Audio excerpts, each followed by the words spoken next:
Olá, meu amigo e minha amiga, tudo bem? Vamos aqui começar uma aula rápida de lei de abuso de autoridade. Essa aula é direcionada a quem vai fazer concurso na área de segurança pública, especialmente quem vai fazer concurso para a Guarda Municipal. Esse ano, 2022, tem muitos concursos na área das guardas municipais, então muita gente está fazendo esse concurso. Se você é uma dessas pessoas que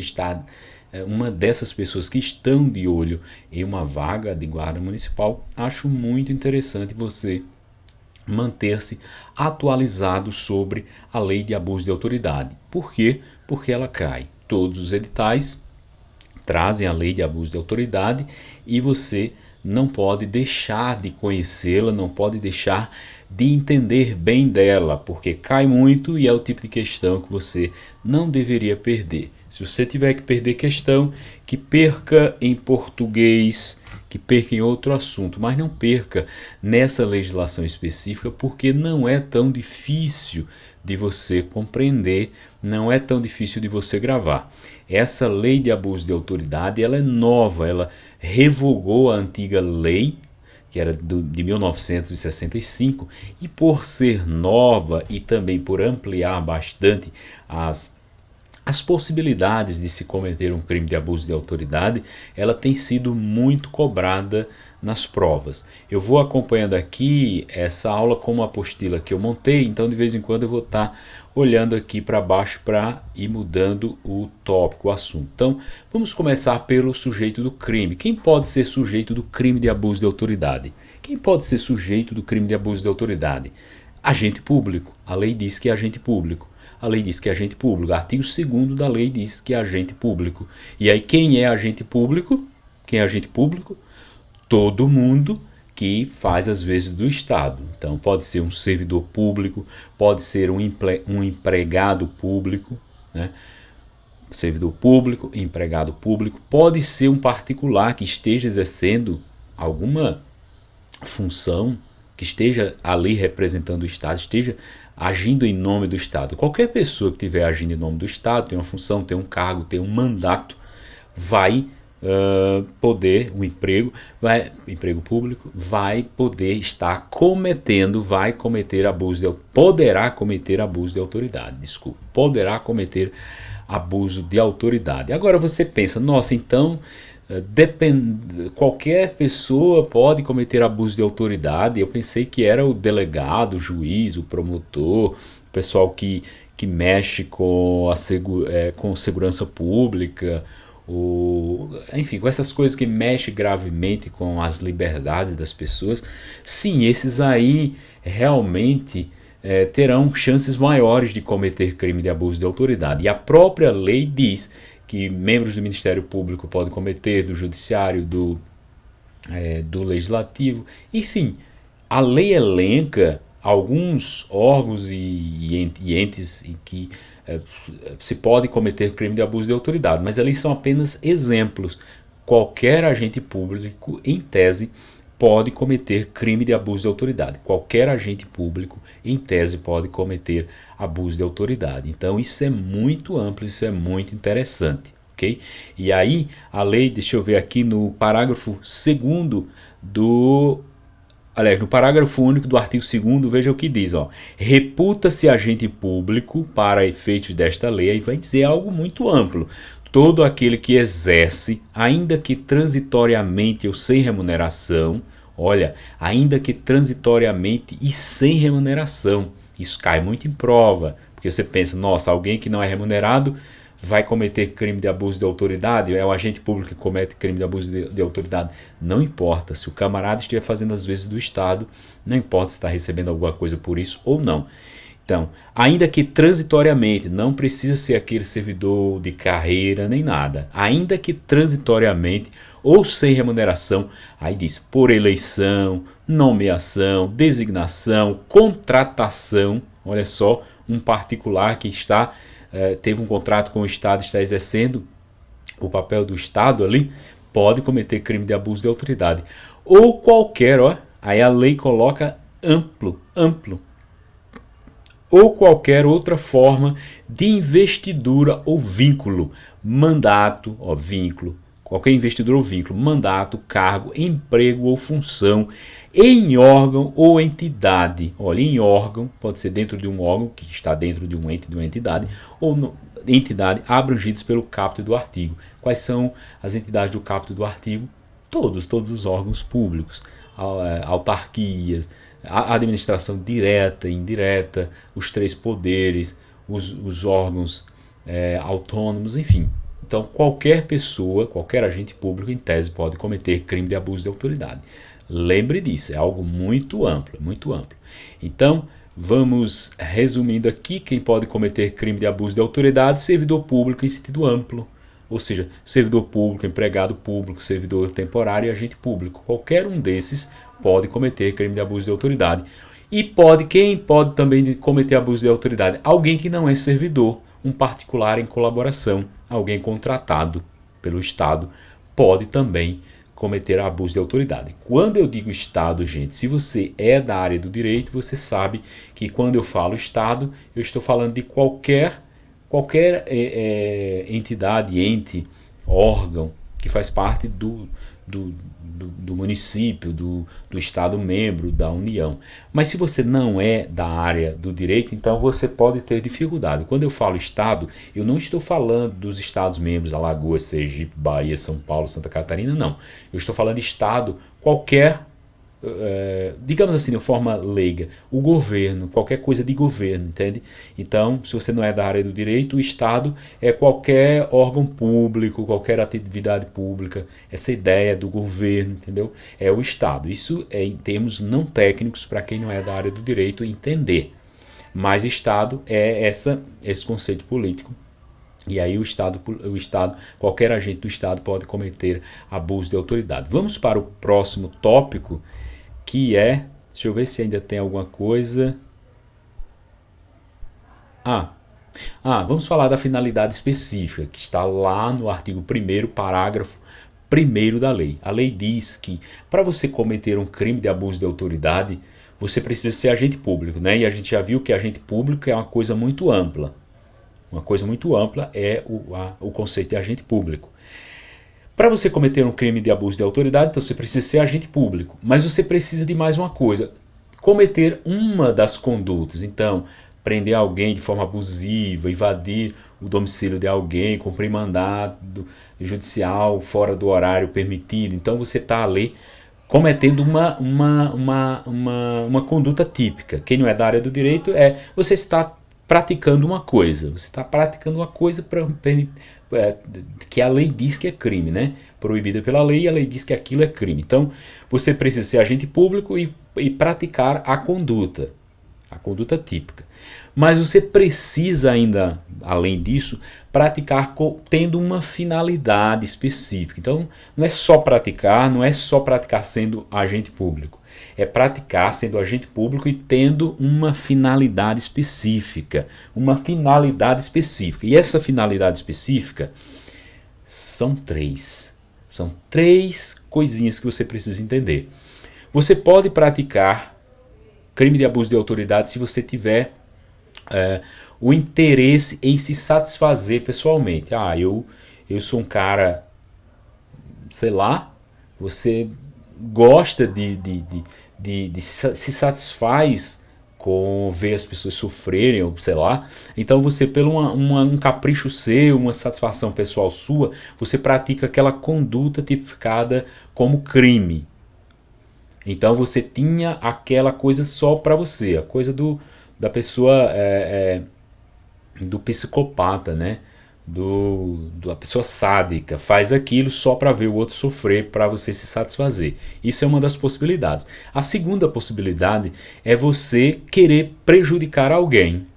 Eu não gosto de fulano, não gosto daquele sujeitinho, não gosto daquela sujeitinha, sou agente público, tenho condições de praticar aquela conduta, vou praticar aquela conduta, por exemplo, prender a pessoa arbitrariamente para prejudicá-la. Eu quero prejudicá-la.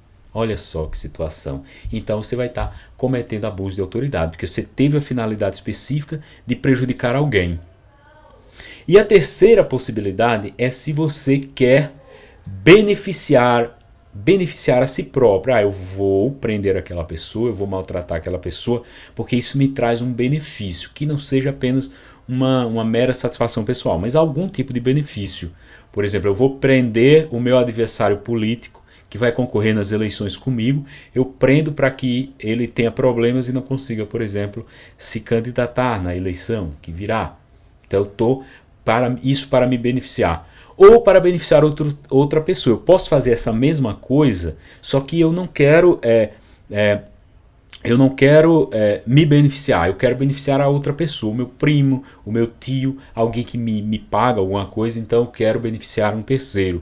Por exemplo, nesse caso, meu tio vai ser candidato a algum cargo público, eu prejudico alguém que vai ser concorrente dele para ser desmoralizado ou para ficar preso, ser impedido de algum jeito e beneficiar a esse terceiro que seria o meu tio. Entendeu? Então é preciso, para cometer o crime de abuso de autoridade, precisa ter essa finalidade específica de prejudicar alguém, de beneficiar a si próprio ou a um terceiro, ou por mero capricho seu, um capricho, uma satisfação pessoal, uma coisa meio sádica mesmo. Entendeu? Então essa é a finalidade específica. Vamos agora para o próximo. Ainda sobre isso, a lei fala dessa finalidade específica e aí ela faz questão de dizer quando não é abuso de autoridade. Porque quando você estudar essa lei, se você estudar essa lei ou se você já estudou essa lei, você vai perceber ou já percebeu que essa lei tenta realmente evitar que agentes públicos usem algum artifício para prejudicar outras pessoas. E aí cria muitas condutas que, de certa forma, você trabalhar em certas coisas é sempre um risco de você estar cometendo um crime de abuso de autoridade ou de você ser suspeito, ser acusado, sei lá, de cometer um crime de abuso de autoridade. Então a lei criou muitas possibilidades de se configurar o crime de abuso de autoridade e aí ela também teve o cuidado de dizer, olha, beleza, isso aqui é abuso de autoridade, mas em determinada circunstância eu estou dizendo claramente que não é abuso de autoridade. E quando é que não é abuso de autoridade? Quando o camarada cometer qualquer uma dessas condutas tipificadas como crime, e ele sendo um agente público, ele ou ela sendo um agente público, ele pode cometer o abuso de autoridade. Mas se ele cometeu o abuso de autoridade não com essa finalidade específica de prejudicar, de se beneficiar, enfim, de realizar uma satisfação, um capricho seu, então ele pode cometer isso daí porque ele interpretou mal a lei. Eu prendi a pessoa no horário que não podia ter prendido, eu restringi a liberdade, eu fiz um interrogatório de uma forma proibida pela lei, mas eu fiz porque eu achei que a lei tinha me autorizado, eu interpretei mal a lei.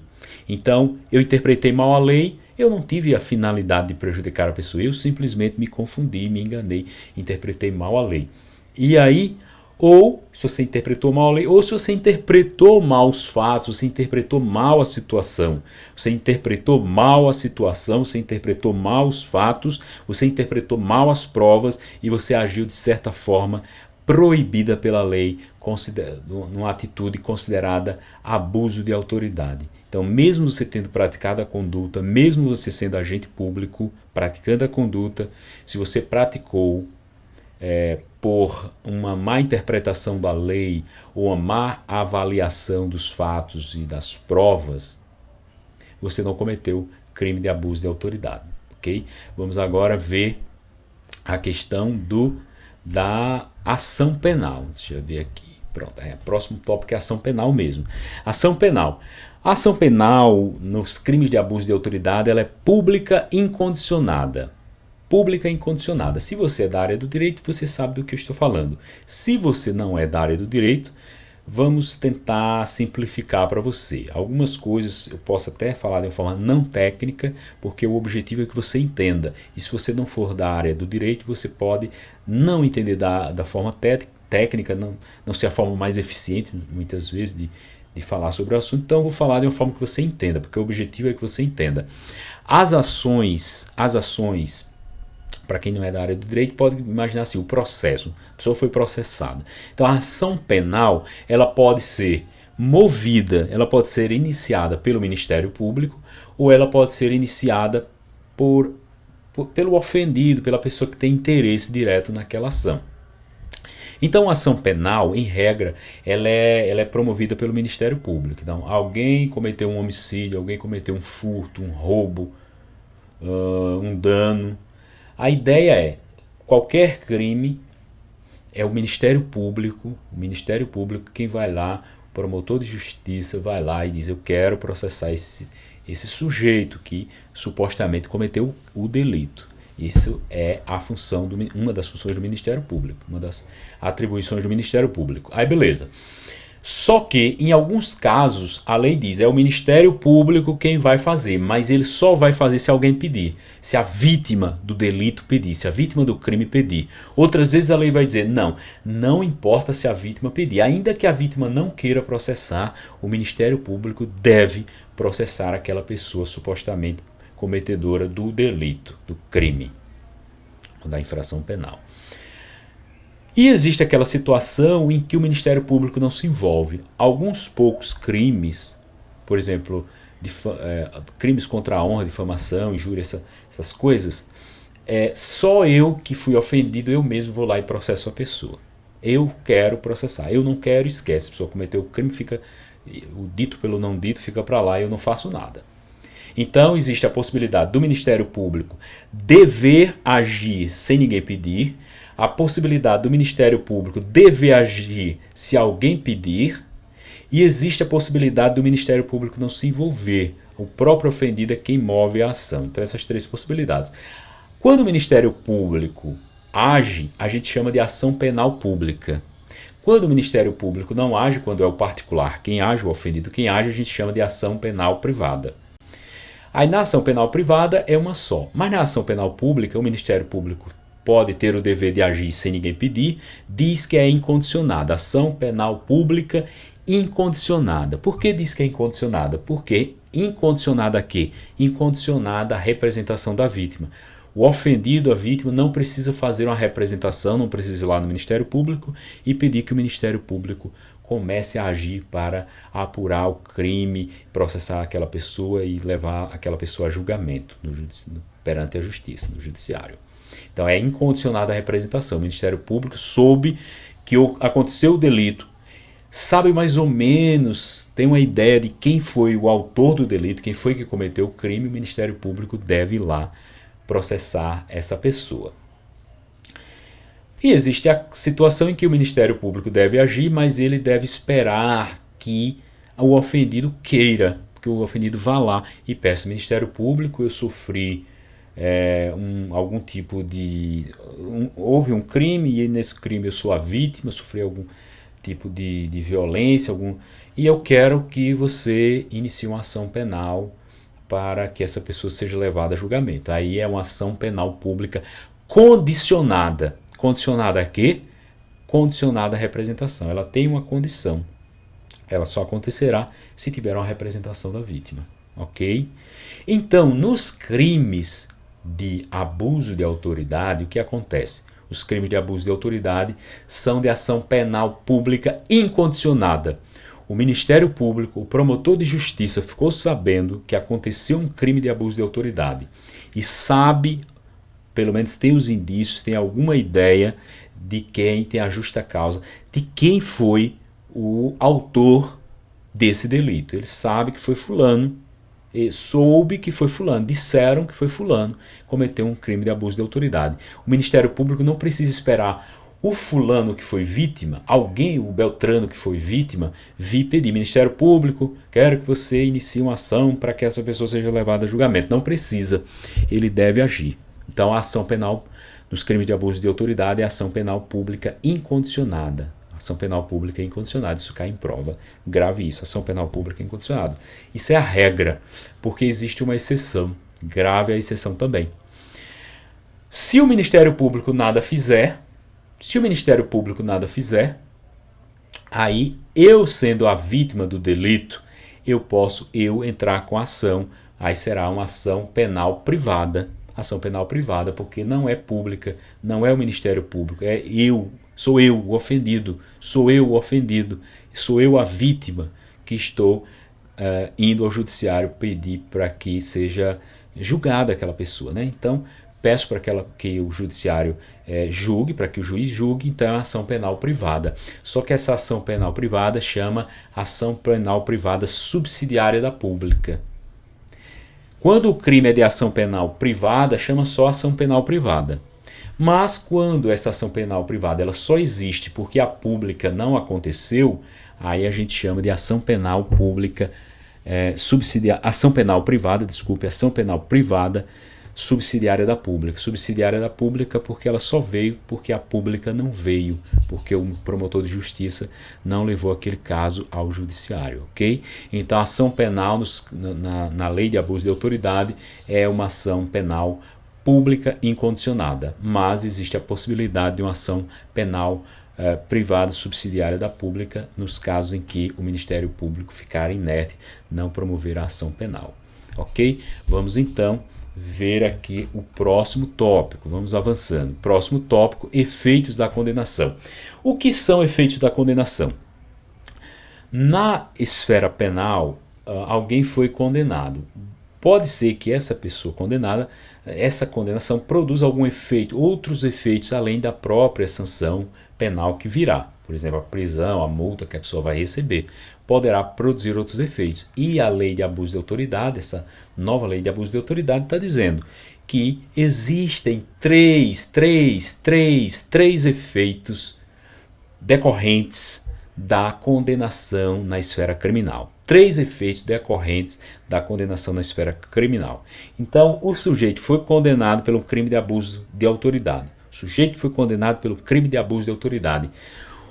Dessa condenação decorrem 3 efeitos. 3 efeitos. Só que esses efeitos são automáticos ou não são automáticos? Foi condenado, os efeitos já acontecem? Um efeito acontece e 2 precisa de umas condiçõezinhas. Então vamos lá. O artigo 4º, inciso 1º, diz que é um efeito automático, um efeito direto, né, da condenação no crime de abuso de autoridade a obrigação de indenizar. Eu cometi um crime, desse crime de abuso de autoridade que eu cometi decorreu um prejuízo para alguém, então eu devo indenizar. Essa ação penal, essa sentença que está lá condenando aquele sujeito já já traz um efeito que é o de tornar certa a obrigação de me indenizar. Então eu já tenho ali um crédito contra o autor daquele delito. Então eu já posso ir cobrar dinheiro daquela pessoa, né? Cobrar dinheiro, uma indenização. Aí diz que o juiz já pode fixar na sentença o valor mínimo dessa indenização, se o ofendido pedir. Aí é um efeito automático, mas o valor em si, o valor mínimo, só se a vítima do delito pedir. E aí tem questão que fala em valor máximo, na verdade é valor mínimo. Eu fui condenado, o juiz me condenou e a pessoa contra quem eu pratiquei um abuso de autoridade disse: olha, senhor juiz, eu quero que o senhor determine o valor mínimo dessa condenação. O juiz disse: pronto, aqui eu já determino R$5.000, R$10.000 de indenização para ser pago à vítima. Aí é o valor mínimo, não é o valor máximo, ok? Então o efeito ele é certo, torna certa a obrigação de indenizar. Outro efeito da condenação é a inabilitação para o exercício de um cargo. A inabilitação. Digamos que eu não seja servidor público e eu quero ser servidor público e eu faço concurso público. Só que eu fui cometido anteriormente por um crime de abuso de autoridade. Então eu fico ali num prazo, digamos assim, numa quarentena de 1 a 5 anos. Entre 1 e 5 anos, de acordo com o que foi decidido pelo juiz, eu não posso assumir um cargo público. Então vamos supor que eu era servidor público, perdi o cargo por conta do crime que eu cometi e eu ainda fico 1 a 5 anos sem poder assumir um novo cargo no governo. Cargo, função, emprego, mandato, qualquer coisa dessa, certo? Mas eu vou falar sempre cargos, mas entenda, cargos, função, mandato, emprego público. Então eu fico esse tempo todo sem que o juiz determinar, sem poder atuar em um novo cargo, numa nova função, no serviço público. Esse é o segundo efeito. E o terceiro efeito é a perda do cargo. Eu sou servidor público, cometi o crime de abuso de autoridade, foi determinada a perda do meu cargo. Aí, esses dois efeitos, esses segundos efeitos, esse do inciso segundo e do inciso terceiro, esses últimos efeitos, eles não são automáticos. Dependem de quê? Depende de fundamentação. O juiz precisa dizer por que está condenando por que está determinando a perda do cargo, a inabilitação para o exercício de um cargo, função, emprego público. Ele precisa dizer. E nessa fundamentação, é claro, tem que estar lá constando que houve reincidência, porque é um critério para a perda do cargo público ou para a inabilitação para o cargo público que haja reincidência. Então, a condenação penal acontece, mas para que haja a perda do cargo ou a inabilitação para um futuro cargo, se houver reincidência. Então, na primeira vez que o cara cometeu o crime de abuso de autoridade, ainda não cabe esses dois efeitos. Cabe o primeiro efeito, né? Torna certa a obrigação de indenizar. Mas a inabilitação para cargo e a perda de cargo só no caso de reincidência. Aqui tem um inseto fazendo um barulho, eu não sei se vai dar para vocês ouvirem. Aqui fica próximo de uma florestinha. Vamos para o próximo tópico, que é as penas restritivas de direito. Artigo 5º da Lei de Abuso de Autoridade traz penas restritivas de direito, que são duas. Uma é prestação de serviços à comunidade, né, ou a entidades públicas. Então, você cometeu um crime de abuso de autoridade, foi condenado a uma pena privativa de liberdade, mas você pode apenas cumprir uma pena restritiva de direito. E aí, quais são as penas restritivas de direito? Prestação de serviço à comunidade ou a entidades públicas. Essa é uma bem conhecida, né? Muita gente já conhece. A gente sempre ouve falar dessas situações. E outra é a suspensão do exercício do cargo, mandato ou função. Digamos que eu sou servidor público e eu fui condenado por um crime de abuso de autoridade, fui condenado a algum tempo de prisão, mas aí foi substituída a minha pena pela uma privativa de liberdade. E essa privativa de liberdade, o juiz determinou que fosse suspensão do exercício do cargo. E aí é uma possibilidade, eu fico afastado do meu cargo. Por quanto tempo? De 1 a 6 meses. De 1 a 6 meses, não mais do que isso, não menos do que isso, de 1 a 6 meses. E aí é recebendo salário? Claro que não, claro que não. Eu estou condenado, eu fiquei sem trabalhar, eu deixei de trabalhar e ainda receber remuneração, vencimentos e vantagens? Não, não. A lei diz que é sem receber. É justamente para ser a punição, é você ficar sem o dinheiro daquele tempo que você ficou suspenso das suas atividades. Okay? Então são os efeitos da condenação. E aí a lei diz que você pode cumprir só uma dessas penas ou as duas. Então o juiz pode colocar lá prestação de serviços à comunidade ou prestação de serviço a uma entidade pública e a suspensão das suas atividades no seu cargo público. Ou dizer, não, só a suspensão das atividades. Ou, não, só prestação de serviços à comunidade. Então pode ser só uma, pode ser as duas. Pode ser a primeira, pode ser a segunda, podem ser as duas, certo? Então elas podem ser aplicadas de forma isolada ou cumulativamente. Você aplica só uma ou a outra, ou aplica as duas. Eu fico repetindo muita coisa aqui, falando mais de uma vez na mesma coisa, gente, porque eu acho muito que funciona bem você ter o máximo de contato com aquela informação. Então eu estou falando uma pena, a segunda pena, e de repente eu repito uma ou a outra, essa ou essa, aí digo qual é a pena, digo qual é a outra pena. Então eu vou repetindo porque isso vai fazendo gravar. Para você ter um raciocínio jurídico dessa lei ou de qualquer lei, demanda um certo contato e uma certa lógica. Então precisa ser encadeado as informações, uma coisa ligada à outra, e também essa conversa mesmo, para que você possa entender. Se você fizer um resumo muito resumido, como se fosse destaques de frases, talvez não seja possível e também fica pouco contato com a informação, né? Então vamos para... A gente já viu que as penas restritivas de direito podem ser aplicadas uma ou a outra, ou as duas juntas. O juiz é quem vai decidir. Vamos então para as sanções de natureza civil e administrativa. A gente sabe que existe as independências de instância. Se você é da área do direito, você já tem uma noção. Se você não tiver, preste atenção que você vai entender. Existe no direito existe algumas instâncias. Então você tem a instância penal, a instância administrativa e a instância civil.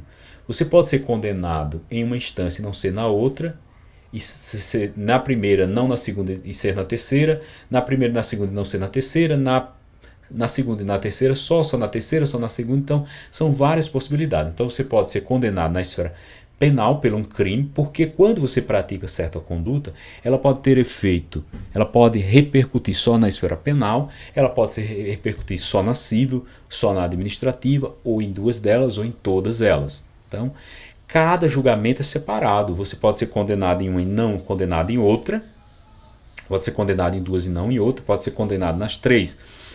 Porém, em algumas situações, o efeito da condenação na esfera penal repercute nas outras esferas. E aí a lei diz, vamos aqui para o quadro, que eu vou dizer quais são. Deixa eu ir direto para o quadro. Ok, pronto.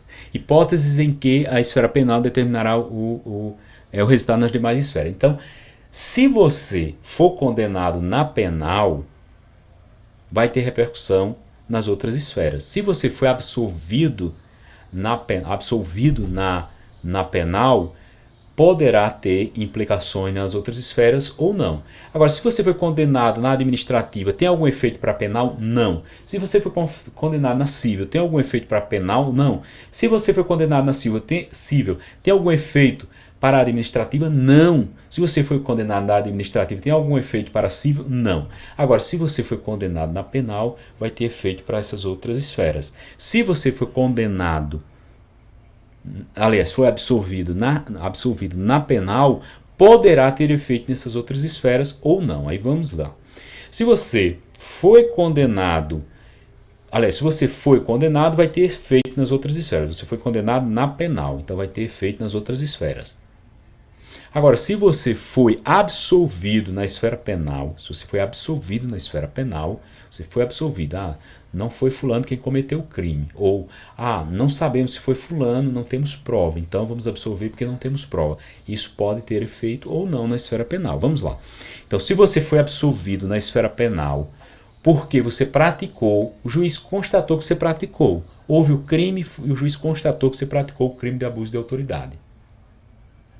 Constatou. A sua conduta era típica e foi você quem praticou.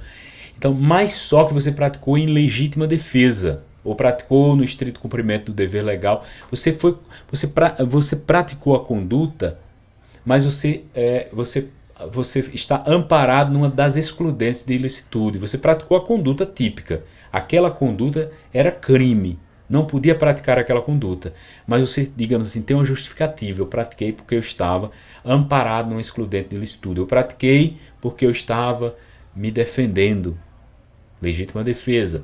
Então, pratiquei porque eu estava cumprindo o meu dever. Então, eu estou protegido. Então, eu fui absolvido porque eu estava amparado numa excludente de ilicitude. Então, o resultado dessa condenação vai influenciar o resultado da esfera civil e da esfera administrativa, ok? Agora, você pode ser absolvido porque o juiz constatou lá no processo que o crime nunca existiu. Lhe acusaram, mas o juiz disse, opa, aqui está provado que o crime não existiu. Então, você, nas outras esferas, também não pode responder. Você já estará livre da condenação na esfera civil ou administrativa. Ou o juiz lhe absolveu, só que ele disse, olha, eu vou absolver, o crime existiu. Mas e ficou provado que não foi ele quem cometeu, foi alguém. Nós, de repente, nem sabemos quem foi. Mas fulano que foi dito que foi ele, não foi ele mesmo. Então, não houve autoria, ele não é o autor do delito. Então, eu estou absolvendo essa pessoa porque não foi ele, eu tenho certeza que não foi ele.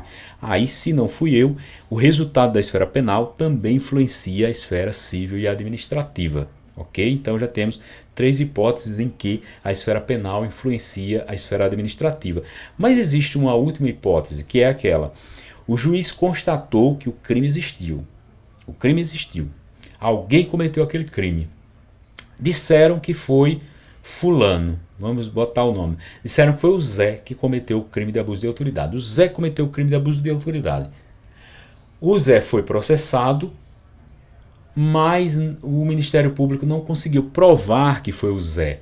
Então o juiz, ficou provado que o crime existiu, tem vítima, tem tudo, tem de repente corpo de delito, tem tudo, mas ficou comprovado que não foi o Zé. Aliás, desculpe, não ficou comprovado que foi o Zé, nem que não foi o Zé. O Zé nem provou, nem foi provado que o Zé é culpado, nem o Zé conseguiu comprovar a sua inocência. O que aconteceu foi que o juiz disse, olha, não temos prova suficiente para condenar o Zé. Não sabemos se foi ele. Aí o Zé foi absolvido por insuficiência de prova. O crime existiu, mas não tem prova suficiente para condenar o Zé. Aí o resultado dessa absolvição, o resultado dessa sentença penal tem influência na esfera civil ou administrativa? Não. Aí o Zé pode ser condenado na esfera civil e na administrativa perfeitamente, porque não tem influência, né, nas outras esferas, ok?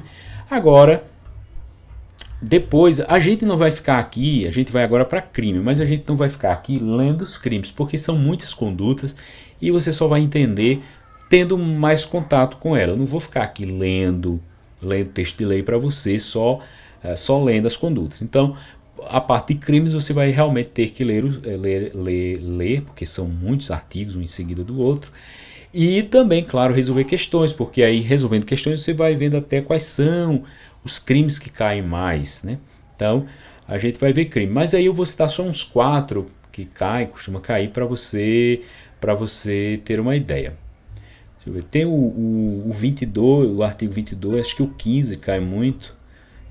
É o 15. Pronto, esse 15 cai muito. Artigo 15. Constranger a depor sob ameaça de prisão pessoa que em razão de função, ministério, ofício ou profissão deve guardar segredo ou resguardar sigilo. Então imagina o sacerdote que recebe uma confissão e você constrange aquela pessoa, ameaça aquela pessoa de ser presa para que ela quebre aquele segredo da confissão.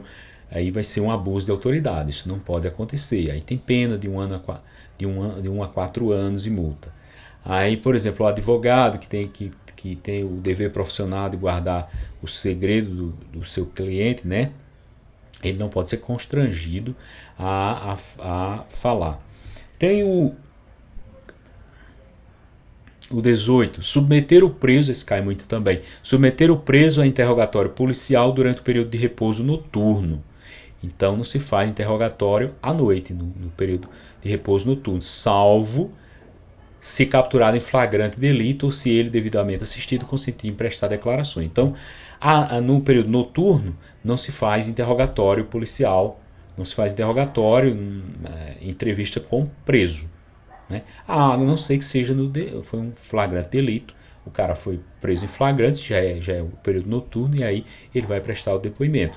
Ou se ele decidir, não, eu estou aqui assistido, quer dizer, assistido por quem? Assistido por advogado. Estou assistido por um advogado e eu decidi, olha, eu quero prestar, quero ter a minha entrevista logo, meu depoimento logo, porque eu quero saber alguma coisa, de repente até ser liberado, né? Então eu quero prestar já esse depoimento agora. Ele vai ser interrogado porque ele aceitou, mas contra a vontade dele, sem o aceite dele e sem ser o caso de flagrante, ele não pode ser interrogado. Se ele for interrogado, haverá crime de abuso de autoridade. Vamos aqui para o 22, que também cai muito. Invadir ou adentrar clandestinamente ou astuciosamente ou a revelia da vontade do ocupante, imóvel alheio, suas dependências ou nele permanecer nas mesmas condições sem determinação judicial fora das condições estabelecidas em lei.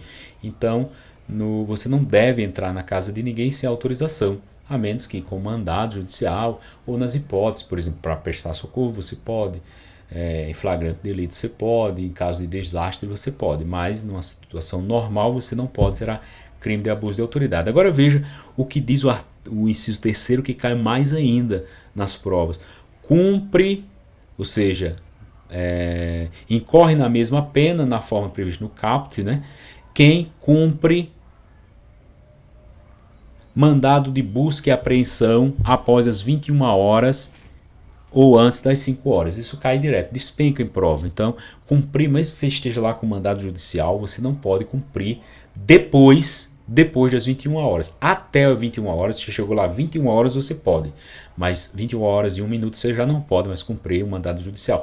Mesmo, ou qualquer diligência, mesmo que você tenha autorização judicial.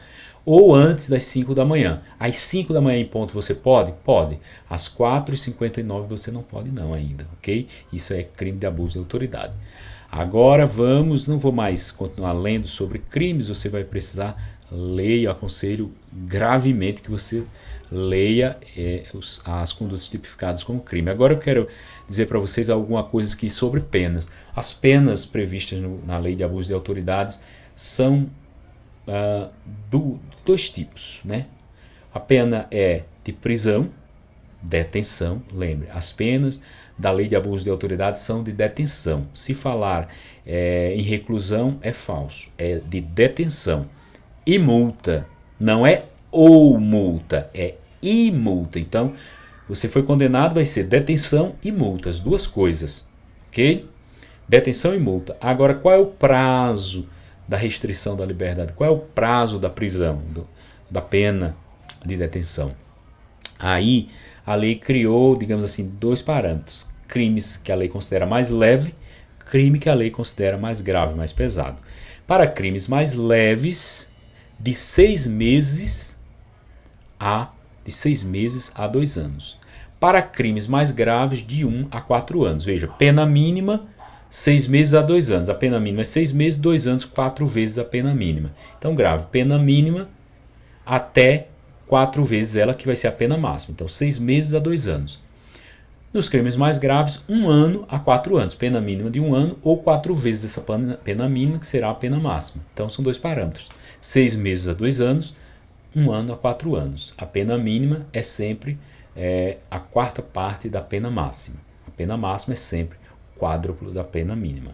E os parâmetros são 6 meses, 2 anos, 1 ano, 4 anos. Sempre detenção, sempre multa. Ok? Eu acho que é isso. Não tenho mais nada para falar por enquanto. A gente podia resolver algumas questões, mas como aqui eu não estou colocando na tela, estou apenas falando para você, vou deixar para resolver essas questões em outra oportunidade, também para o vídeo não ficar muito grande, tá bom? Então continue estudando. Aqui na descrição do vídeo você pode encontrar material esquematizado sobre a lei de abuso de autoridade e também sobre outras coisas, outras matérias, outras leis. Se você está fazendo concurso para guarda municipal, não deixe de ver esse material. Material esquematizado com muita questão direcionada para a sua banca, direcionada para o seu cargo. Então, não deixe de ver esse material. E também vá aqui nos comentários e diga qual a sua dúvida, o que você gostaria de saber, o que você gostaria de comentar, sua crítica, sua sugestão, deixa aqui no comentário. E também diga de onde você está falando, eu gostaria de saber de onde você está falando. Eu estou falando aqui de Maceió, Alagoas, aqui do Nordeste. De onde você está falando? É do Nordeste, é do Sul, do Sudeste, é do Norte, do Centro-Oeste? De onde você está falando? Eu gostaria de conhecer melhor as pessoas que estão vendo aqui a nossa aula, os nossos vídeos, o nosso canal, aqui o Zé Concursos. Continue acompanhando, a gente se fala em breve. Tchau, tchau. Até mais.